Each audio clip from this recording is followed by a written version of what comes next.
ni moom lañ tàmbale woon depuis ci suba ba léegi daanaka mu ngi bëgg a frenkulaayu exposé bu monsieur le coordinateur national def nekk na ko exposé boo xam ne aussi leeral na lu bëri bon di wax ne aussi camarades yi nga xam ne ñoom ñooy intervenir aussi vraiment def nañu ay interventions yoo xam ne c'est des interventions pertinentes mun nañ ci jàpp yenn yoo xam ne peut-être ñun mun nañ ci apporter tuuti dara si balaa coordinateur tontu li ci njëkk a wax mooy d'abord damay wax tout le temps man awma seen fay je l'ai dit et je le redis man jiwuma leen lu tax ma mérité lii c'est-à-dire la présence bi nga xam ne yéen bàyyi ngeen seen yite ñëpp ñëw fekkee ci nekk na loo xam ne ni lu rëy la ci man franchement parce que da ngeen a bàyyi seen i solo et puis vous avez montré na encore une fois de plus seen engagement à l'encontre du président de la République parce que tey ñëpp ñu toog tey ils ont écouté attentivement intervention yi sans pour autant ñu déplacer wu wala ñu def quoi que ce soit dafay wan na rek ne yéen fi ngeen fu leen président tollu rëy na loolu. am na lu Cheikh Ndam wax sànq dama si ñëwaat tuuti par rapport aux responsables locaux yi nga xam ne ñoom ñoo fi nekk responsables yi yëpp yégal nañ leen ko. te ñëpp aussi ànd nañ ci fas yéene jàppale ñu pour activité bi réussir li ñuy wax nag jaam ak pexeem yàlla ak dogalam xëy na am na ñoo xam ne ni pour des contraintes wala pour d'autres raisons seen teewaay pour jàpp ci financièrement xëy na mënuñu ko parce que jamono dafa métti mais ni ku nekk kilifa aussi du saa su nekk tamit nga mën a régler yenn problème yi nangul nañ leen ko dañ leen di remercier encore ñoom ñëpp ku joxe ku joxewul dañ lay sant parce que loolu moo am solo ñun li am solo mooy na ñi yëg ñu xam ne lii kat tey enclenché nañ ko te ñun ñoo ci nekk te ça engage tous les leaders yi nga xam ne ñoo fi nekk tous les responsables politiques yi nga xam ne ñoo fi nekk ñoo xam ne président de la République moo leen ñor donc dañuy remercier ñëpp sans exception am na intervention yenn yoo xam ne ni aussi coordonnateur wax nañ ko fi mu jëm ci wàllu enseignants yi waxoon naa ko keroog réseau bi amoon na ay jafe-jafe du ma ci ñëwaat am na ñoo xam ne wax nañ ko mais li ci gën a am solo mooy que jafe-jafe yi nga xam ne moom la jàngalekat yi am ñu taxawu jafe-jafe yooyu pour mu saafarawu mënuñu saafaral lépp nag à 100% mais au moins que les gens sentent au moins une assistance je pense que nit ki boo jéemee même boo demee ba tële ñu xam ne ah jéem nga mais nag fii la say limites yem là au moins ça rassure la personne. beneen mbir bi mooy bu amee ay promotion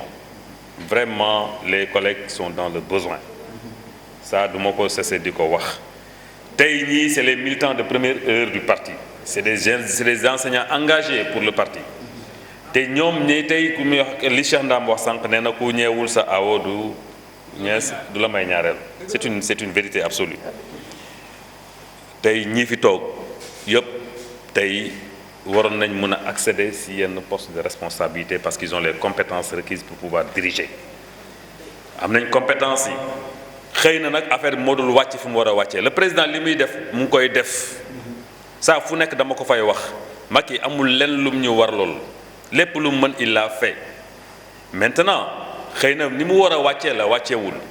te loolu aussi ñun mënuñu ko am te fekk on n'est pas organisé c'est seul dans l'organisation et dans l'unité la ñu mën a atteindre ci objectif yooyu te loolu aussi ñuy waxante dëgg di jàppalante di yéene wante lu baax di waxante dëgg aussi bu aajo wax dëgg ñu waxante dëgg jàppalante te loolu unité bi rek moo ñu ko mën a may dans l'unité moo tax ñu am lii tey ñu am bu ñu demoon en ordre dispersé kenn du fi ñëw ci salle bi c'est parce qu'on est unis et que ñun ñëpp xam nañ ne tey seule l'union fait la force on a créé une plateforme bi tey à l'heure actuelle je pense qu'on est à 52 ñi nga xam ne ñoom la ñu fa ajouté keroog la réunion passée on était à 35 tey pratiquement je pense on est à 32 ñu fi teew y a certains qui m'ont appelé ñu bëri ñu may oo amoon nañ yéene ñëw comme on l'a dit xëy na ay contraintes moo leen téye moo tax ñëwuñu mais ils adhèrent nee nañ ma ils adhèrent à la cause lépp lu ñu fi décider ça les engage tous tant qu'ils sont et que massification bi aussi dinañ ko gën a yokk dinañ ko gën a yaatal bu soobee yàlla dans les communes aussi ñi nga xam ne ñëw nañ communes yëpp presque am na ñu fi taxaw ñoo xam ne si communes yi lañ jógee ñëw fekkee si bis bi te bu ñu delloo je suis sûr que ils vont relayer l'information liggéey bi nga xam ni def nañ ko aussi ñoom dinañ ko gën a yaatal si nga seen gox-goxaat yi loolu j'en suis persuadé aw ma si sax ay ñaar kii parce que c'est des gens engagés c'est des gens déterminés te président moo leen tax a jóg. leneen li nga xam ni Pape wax na ko am na lu mu intervenir sans ko wax je pense que loolu mën naa si apporter tuuti parce que je suis aussi quoi que l'on puisse je suis un syndicaliste. te gis ni ni seen réponse seen question wala lu ñu bëggoon wax dafa converger ak ñi nga xamante seen morom wax ça il faut être intelligent quand même pour le kii toutes les questions sont pertinentes et chaque question mën nañu fa toog ba suba duñ ko jeexal posé nañu après Macky Sall les fonds de l'affaire, les dossiers retournés sans aviser les responsables, les concernés, frustration ambiante au sein des enseignants de la mouvance, cotisation à l'IPRES en relation avec les décisionnaires, la promotion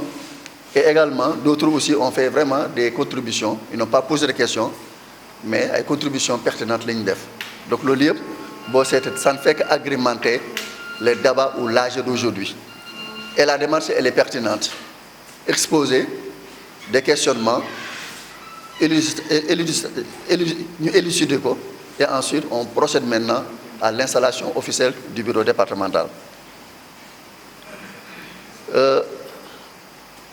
D'abord, faire une créer, c'est important. Le président Macky Sall moo ne jàmbaar demal nga créer ma faire. Initiative personnelle des collègues là. ñoo toog gis ay carences gis ay manquements gis un vide chronique ci enseignants yi gis ni au lieu que enseignants yëpp ànd doon benn di xaacandoo dóorandoo lu ñu gis parfois les enseignants même de la mouvance ñoo décrédibiliser sax les enseignants globalement ba finalement kay jàngalekat ku dul jàngalekat la ngay njëkk a wax mooy la ngay njëkk a seetlu mooy ñii lu ñu dara. Nous avons ce déficit qui existait, pousse beaucoup d'enseignants ont démissionné. Les enseignants ont démissionné. Donc, nous avons tombé, nous avons vu à une partie commencer à développer, commencer à jouer. Maintenant, tout le monde Pastef. Enseignants sont le cordon ombilical de cette partie qu'on appelle Pastef. Bu foo dem Matam Fouta Tamba feneen Pastef bu demee ba am benn genre base et un maillage national extraordinaire, c'est parce que les enseignants ont joué un rôle fondamental. C'est ça la réalité. À part Touba, à Thiès, à la limite même Dakar, partout, c'est le parti qui est venu après le président Macky Sall. Tout simplement parce que sous bassement, l'enseignant a joué un rôle fondamental. La nature a l'heure du vide. Et les enseignants ont trouvé quand même d'autres voies, d'autres créneaux. Il faut exprimer naturellement. Mais le contexte pour le faire, vous faites judo. La première élection, c'était en 2017. Moi, je suis député. 35, 36, 37 voix, au plus fort reste. Il est temps qu'on s'organise. Et, je suis enseignant, Macky Sall beaucoup enseignant. Le contexte était réuni pour qu'on mette en place une plateforme beaucoup plus englobante, beaucoup plus large. Et il n'a rien à voir avec les structures classiques des différents partis. Juste pour ne pas faire d'amalgame, nous avons c'est des diplômes, voilà, nous avons fait des cours nous kenn ku nekk mën nga jël sa yoon mais ñun suñu yoon mooy lan président moo ñu ñor te lu ñu mën dañ ko ci def sans frustration. Bañ koy mettre en place l'idée vient d'un groupe parmi lesquels ci laa bokk ma dem rencontrer un leader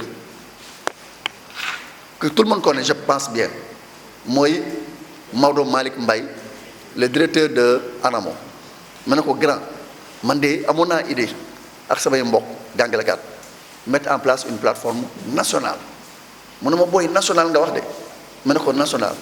Je suis national. ma ne ko ah kay national de mooy gox-goxaat yëpp ci biir Sénégal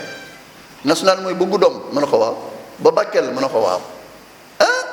te yow tu es maître enseignant créé en main ma ne ko waaw les moyens foo koy jële ku lay jàppale ah jàmbaar demal nga xalaataat après nga revenir ma ah su ko defee dinañu mën a am ndaxte sumbalu tuuti ma ne ko rien n'est si beau rien n'est si grand que d'être ambitieux ma ne ko c'est les idées qui gouvernent le monde am na ci ay maires yoo xamante ne candidats indépendants yoo xamante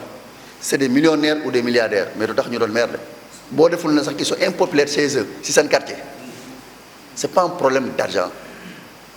ce n'est pas un problème de logistique dina ñëw mais c'est pas ça ça va même au-delà ñi def révolution presque ay groupuscule la beneen bi dégg naa plusieurs fois vous avez parlé que ñu waroon ñëw ëpp na lii mais entre une majorité minoritaire une minorité majorité bu gën une minorité majorité c'est-à-dire une minorité engagée quand on installait l'affaire communale de Saint-Louis billaahi wallaahi ba ñu fa demee ñetti nit lañu fa fekk délégation bi bu demoon ñoo ëppoon ña fa toogoon mais ne ko ñii lañ fay fekk ñii ñoo ko gëm on a installé coordonnateur ak ñaari jigéen ñi fa newoon kii jël vice coordonnatrice kii jël trésorier ñu dem seen yoon yàlla rek moo ma tiim aujourd'hui la coordination communale de Saint-Louis am na ñaari groupe WhatsApp premier groupe WhatsApp dafa fees bu ñu ubbiwaat beneen te pourtant bu ñu koy installé ñetti nit la woon benn góor ak ñaari jigéen tey ñaari groupe WhatsApp bee dafa fees ñu ubbi beneen seen dernière activité bu ñu koy def c'est Mansour Faye qui l'a présidé avec une très forte délégation en tant que maire, en tant que ministre, en tant que responsable départemental et communal. Et vous pensez que c'est un problème de nombre? Non, ce n'est pas un problème de nombre. Ça va au-delà du problème de nombre. C'est un problème d'engagement à gëm. Quand tu n'es pas convaincu, yo, si tu n'es pas convaincu, mono convaincre, même si on va ça, mono le convaincre, il faut être convaincu pour pouvoir convaincre. Yo, boy, ça, tu n'es pas convaincu. Et tu veux convaincre. Il a fait une massification systématique. Tay, mu ngi ci ñaari volet la section communale de Saint-Louis am na un projet d'habitat clé en main qui est très avancé barki dem rek mooy laaj mu ne ma sa waay dossier fu mu toll bu dee international indil sa dossier. Les enseignants de l'affaire, les gens sont en train de se battre quand même pour se positionner lors de ces élections locales parce que dafa am ñaari important parce que la collectivité locale dafay gérer les services publics locaux te ces services publics locaux ñaar yi waruñ ko jox n'importe qui mooy éducation ak santé et la Covid a montré que les dysfonctionnements et les limites de notre structure service public koñ bi fii amul lumière abri provisoire bi am na problème table banc yi am na problème poste de santé bi vraiment salle de maternité bi construction bi baaxul day sànni c'est les services publics de la collectivité territoriale. Donc même le problème de profilage, les profils des candidats à la mairie, war na mën a poser le débat au niveau de chaque commune, au niveau de chaque département. On se réjouit d'avoir dans la salle quelqu'un boo xamante ne membre faire la nekk maire de sa commune mooy comment dire Pape Top. Donc battons-nous si on ne peut pas posons les questions qui fâchent. Les questions qui fâchent mooy lan le quota que les enseignants de la mouvance de Benno Bokk Yaakaar war na mën a jël au-delà de l'affaire posons les questions qui fâchent sur le profilage de ceux qui seront à la tête de la structure parce que cette fois-ci maire dañ koy tànn donc c'est des questions yoo xamante ne mën a susciter ay séminaires mën a susciter ay communiqués mën a susciter ay conférences de presse au niveau local comme au niveau national donc liggéey la ngay xëcc noonu la famille di xëcc ci seen boor noonu la cadre di xëcc seen boor noonu la borom ndombo tànk yi am d'abord di xëcc seen boor noonu la borom alal yi di bëgg def politique nekk ci mouvance bi daan di xëcc seen boor nous avons suffisamment d'arguments pour nous imposer le cumul de fonctions cumul de mandat donc globalement donc ma leen di lii laa amoon globalement la ma ramassé te xam ni dañoo nekk ci chantier dara yombul lépp luy nekk ci biir faire rek ñun ñii ñoo ko ci def kenn du ko def à notre place on nous mettra les bâtons dans le roue mais nañ ko tourner les obstacles dans l'unité dans la sincérité ñu àndandoo liggéey. Nous sommes avec le président aujourd'hui nous écoutons les décisions du président quel que soit ñun président la ñuy déglu fu ñu orienté foofu la ñuy dem lu ñu wax moom la ñuy def pour le moment foofu la ñu toll mais quant à nag penser après Macky Sall xamaguñu ko li ñu xam mooy président Macky Sall on travaille avec le président Macky Sall asalaamaaleykum. maa ngi nuyu mbooloo mi képp ku fi teew ci turam ak santam damay wax nag ci kàllaama Kocc ndax ñëpp mën a am même compréhension ci li may wax. damay jaajëfal d'abord le coordinateur national ci communication bu mu def communication bu am solo mais balaa may jaajëfal le coordinateur national damay jaajëfal ki nga xam ne moo tax ñu teew fii tey moo nga xam ne moo nekkoon suñu point focal mu nekk président comité d'organisation bi muy sama xarit kenn ki nga xam ne jege na ma trop muy Thierno Bokar Ly mention spéciale. Thierno Bokar Ly lu ma mën a wax ci moom mooy c'est un maquiste et loolu ëmb na lépp du ma ñëw sax ci militant APR bi c'est un maquiste dafa gëm président Macky Sall loolu moo tax ma fonk ko bëgg ko gëm ko parce que militant APR mën nga bañ a nekk maquiste parce que sa intérêt moo la dugal ci parti bi am na ñi nga xam ne bëgg Macky Sall moo tax ñu dugg mais am na ñi nga xam ne intérêt moo tax ñu dugg mais moom c'est un maquiste dafa gëm Macky Sall lu ku dugg fii da nga ko fekk ci biir militant première heure la gis Macky Sall bëgg ko sopp ko gunge ko ànd ak moom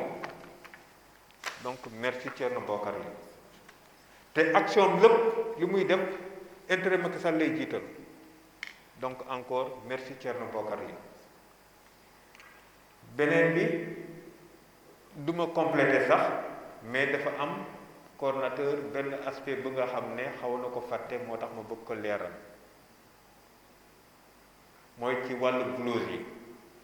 gis nañ ay enseignants seen bopp ñuy toog di diingat blouse yi blouse scolaire yi blouse yi du xaalis buy dem ci éducation nationale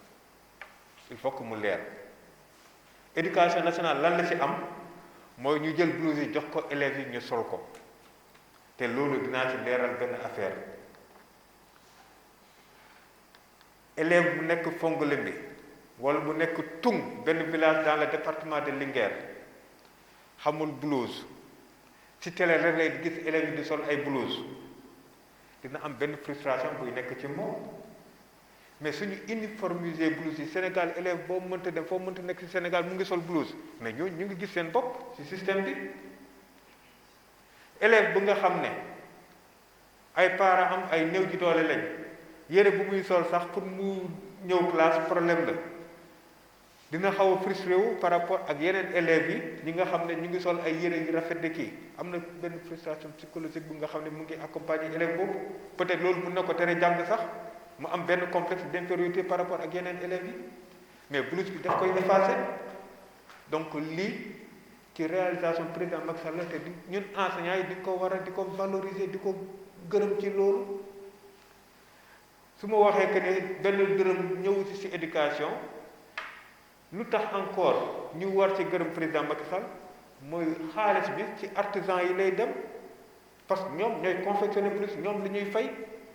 tey seetlu leen ci période Covid bi pandémie bi artisan yi ñu bëri liggéeyuñu donc daf leen a gàllankoor donc réparation la bu nga xam ne ñëw jàppale artisan yooyu ñu am dara lu ñuy def seen gafaka donc encore une fois lii toujours dafa dugg ci presse bi mooy le plan de résilience économique du Sénégal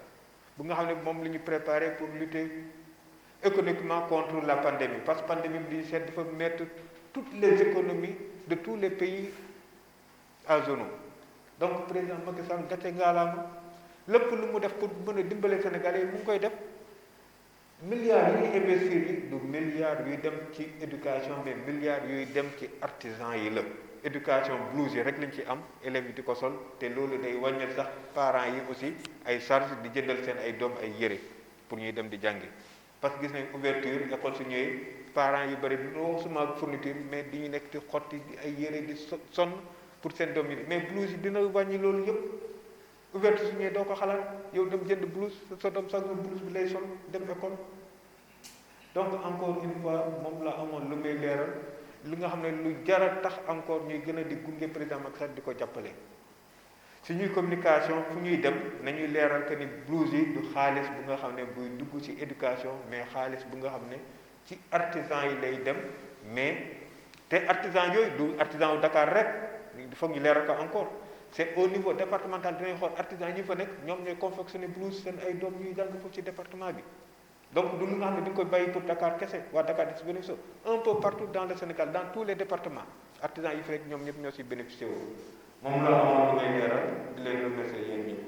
yéen ñi fi teew ñëpp kenn ku ci nekk ci turam ak santam di rafetlu jataay bi di gërëm aussi di sant suñu njaatige bi ñu dalal tey muy Bocar depuis démb bu ñu egsee 1h du matin ba tey mu ngi nekk si ñun sonnul tàyyiwul donc Bocar ñu ngi lay sant di la gërëm au nom de la délégation nationale man je suis Madame Seck maa yore promotion féminine bu FAIRE mais comme ni ko coordonnateur waxee léegi nii si exposé bi ma si profité walla di ko féliciter parce que leeral na lu bëree bëri loo xamante ni nii du ma ni enseignants yépp ñoo koy umpale mais la majeure partie des enseignants dañuy contre rek pour contre te foog naa balaa ngay contre mbir nag da nga war a gëstu ba xam li ngay contre mooy lan walla li ngay àndal mooy lan comme FAIRE lañ ko defee dañu dem gëstu ji les réalisations du président Macky Sall à l'endroit de l'éducation xool li ñu si doy xam ni kii kat ki ko gunge bi ñu ko joxee réew léegi li mu teg comme jalon mu jëm si éducation formation ak enseignement supérieur ku ko jàppalee gunge ko dinañu gis yeneen résultats yu gën a baax yi mu nekk nii li olof di wax nag lay wax daanu dajul fépp xañ na bëggoon nañ ñu gën a def lu gën a am solo ci système éducation bi wante ndànk-ndànk mooy jàpp ko la si ñay mu ngi ñëw te yaakaar naa ni itteem ak solo mooy bépp jafe-jafe boo xam ne enseignant mu koy jànkonteel ci bërëbu liggéeyukaayam wala ci li muy liggéey président saafaraw loolu mooy itteem te ñun tamit lii suñu itte depuis ba ñu mettre sur place FAIRE bi nii mooy comme ni ko Mamadou waxee lépp loo xam ne président réalisé na ko que mu nekk dans le secteur de l'éducation mu nekk dans le secteur de la santé ak yeneen secteurs yi ñu fexe ba nit ñi xam ko parce que umpale mooy waral lu bëree bëri mais président ku xam li mu def ci réew mi fi mu jëlee réew mi ak fi réew mi toll nii foog naa ni di ko gën a jàppale pour Sénégal gën a dem ci kanam pour émergence boobu ñuy wax mu nekk une réalité au Sénégal loolu nag ñun dañ ci am rôle bu am importance bu ñuy jouer parce que foo dem ci Sénégal dans les endroits les plus reculés boo demee di nga fa fekk école te boo fa fekkee école di nga fa fekk jàngalekat te comme ni may faral di ko waxee rek ñun jàngalekat dañoo influent fépp fu ñu dem communauté bu ñu dem mun nañu fexe ba ñooñu ànd wala ñu contre donc loolu moo gën a tax FAIRE juddu pour ñu essayer mettre les enseignants du côté du président de la République pour que ñoom fi ñu nekk ci endroit yu reculé yi Sénégal ñu mën di waxtaan ak askan woowu nga xam ne xañ na réeree nañu li président liggéey ci réew mi yëpp ñu jàppale ko mu eggale yéeneen ci Sénégal du yomb nag parce que convaincre ab intellectuel bu mel ni enseignant moo gën a jafe ci àdduna waaye comme que ñun loolu moo ñu ñor loolu sacerdoce la ci ñun duñu sonn duñu tàyyi fépp fu nga xamante ni ci Sénégal dëgg nañ fa suñu tànk wala ñu ngi fay waaj a dëgg suñu tànk rek duñu yaakaar ni dana yomb mais nag nit lu ko yëkkati lu nekk rek da cee war a jëmbat fulla ak fayda te li ñu yëkkati mooy faire de telle sorte que nit ñëpp xam li nga xam ne président mu koy liggéey jaarale ko nag ci enseignants yi nga xamante ni nii ils sont trop influents comme noo koy waxee mun nañu nos comme mun nañu noot ci donc ñu jàpp ni daal loolu mooy itte FAIRE jàpp ni aussi yéen ñii teew fii xañ na dañu Macky Sall yéen loolu ngeen ci gis ba gëm ko moo waral tey seen toogaay bi mais li ma leen di ñaan rek mooy bu ñu jógee ci assemblée bi ngeen nekk des vecteurs d'information lu ñu fi rotalee tey jii nii lu nga xamante ni peut-être yeneen collègues complet woon nañ ko wala débat yi ngeen di participer ngeen nekk fa ay vecteurs d'information jàllale li nga xamante ni son excellence mu ngi koy def te ñu bëree bëri complet ko te loolu wóolu naa ci jàngalekat parce que loolu ci moom la nekk bu waxee dañ koy déglu te yaakaar naa yéen ñii war ngeen a mën a convaincre plus d'un pour que liggéey bi mën a dem si kanam que faire Koungheul bi ñuy waajee installé aussi mu nekk faire bu gën a dynamique ci Sénégal wala mu bokk ci gën a dynamique ci Sénégal te am nañ ci yaakaar parce que à l'image de Bokar xam nañ ne lu fi taxawal rek macha allah dina dox te loolu lañ di ñaanal yàlla di leen santaat di leen gërëm xam ni temps dafa cher fu fi nekk 9 heures ba léegi bàyyi ay soxlaam pendant les grandes vacances ak vacances bu mu chéré ci enseignant duñu noppi di leen sant di leen gërëm di rafetlu teewaay bi di ñaan lépp luñ fi wax tàbbi ci nopp yoo xam ne dafay dégg que yeneen ak yeneen installation topp ci ñu dem ba fer national mun nañu wax sax Koungheul nekk cœur bi nekk poumon bi donc loolu daal laa amoon ci lu ma ci sànni di rafetlu waat jotaay bi bu baax a baax kon dana asalaamaaleykum mbooloo mi ñoo ngi nuyu kenn ku nekk ci turam ak santam di nuyu kilifa dëkk bi ak bépp responsable politique bu nekk ci département Koungheul di nuyu tamit sunu frère Thierno Bokar Ly di wax ne wax dëgg yàlla man de ci politique moo tax ma xam ko te bi ma ko xamee ba léegi fi mu teg tànkam tegiwu ko xëy na dañ daan tase ci ay rencontres régionales sur la COJER te boobu ba léegi ci dynamique boobu la nekk di nekk ku bëgg parti bi ku yàgg def ay sacrifice ngir parti bi ñun bien vrai que dëkkuñu Koungheul mais nag am na luñ ci xam vraiment donc Thierno ñoo ngi lay nuyu di la remercier vraiment sa engagement ak pilotage bi nga doon def ba yegg fii tey di remercier aussi la fête nationale ci déplacement bi ñu def nii c'était pas évident ku ne xam na moment bi ñoo ngi ci fin vacances dernier virage réglage yi bari trop di remercier aussi l'assistance nos chers collègues wax dëgg yàlla ku ne xam na ci vacances la nekk ñi bàyyi seen yi te ñëw waaye nag xëy na comme ni ko waa ji waxee rek information bi ñu jot a am par rapport ak FER moo leen jaral ñi dagg seen yi te ñëw fii toog tey pour déglu pour gën a approfondir di wax ne FER lu am solo la vraiment ñun de rëccuwuñu lu tax ñu dugg ci on a très vite compris bi ñu coordonnateur national saisiré pour wax ñu dafa bëgg a installer FER à Malem Hodar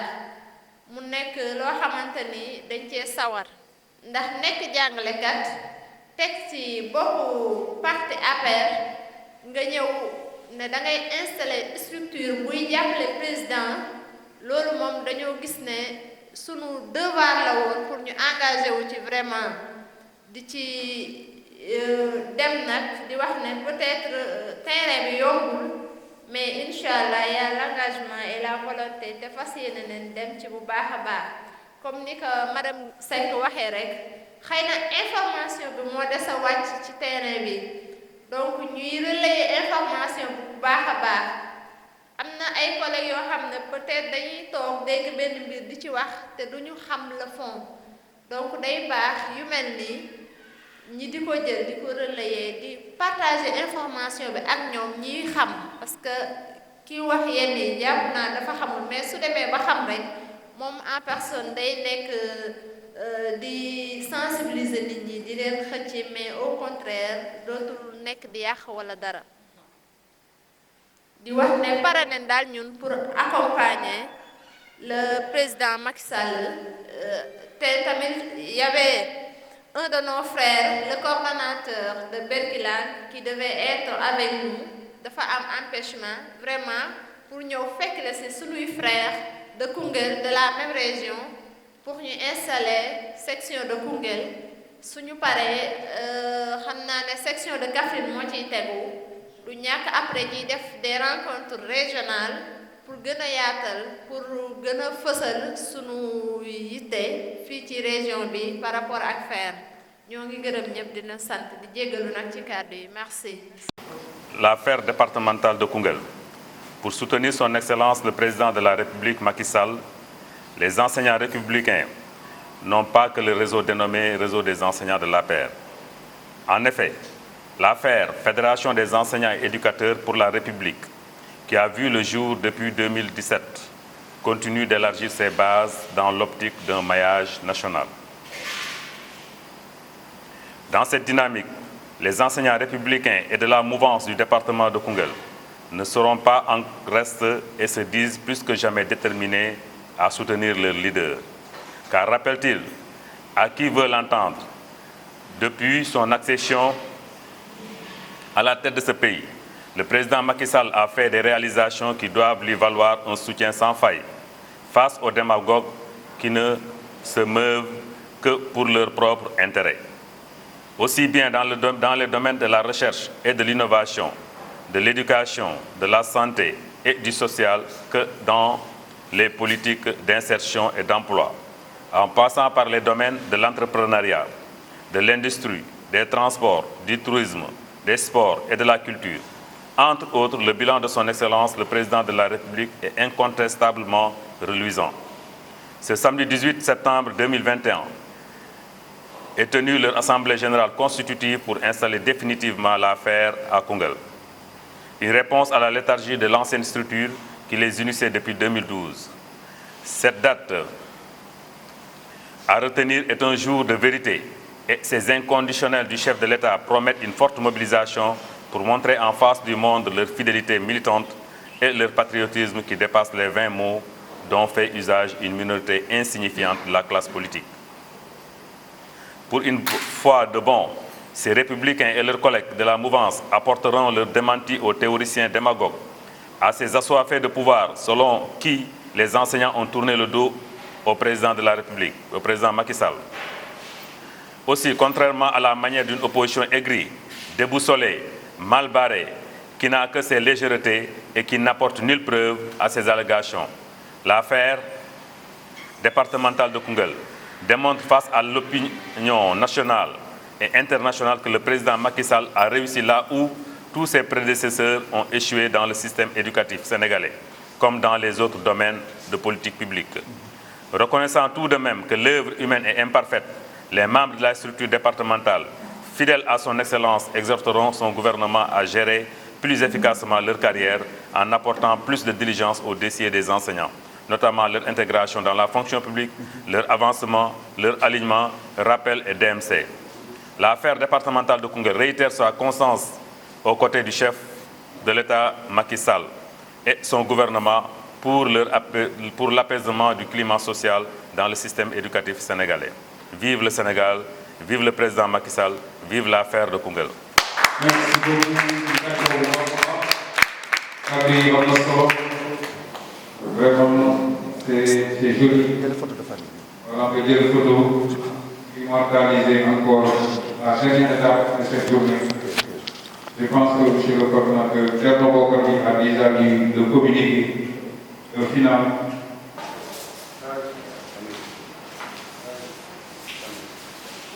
Au président Macky Sall. La FAIRE de Koungheul, au président Macky Sall. Merci beaucoup. Merci beaucoup.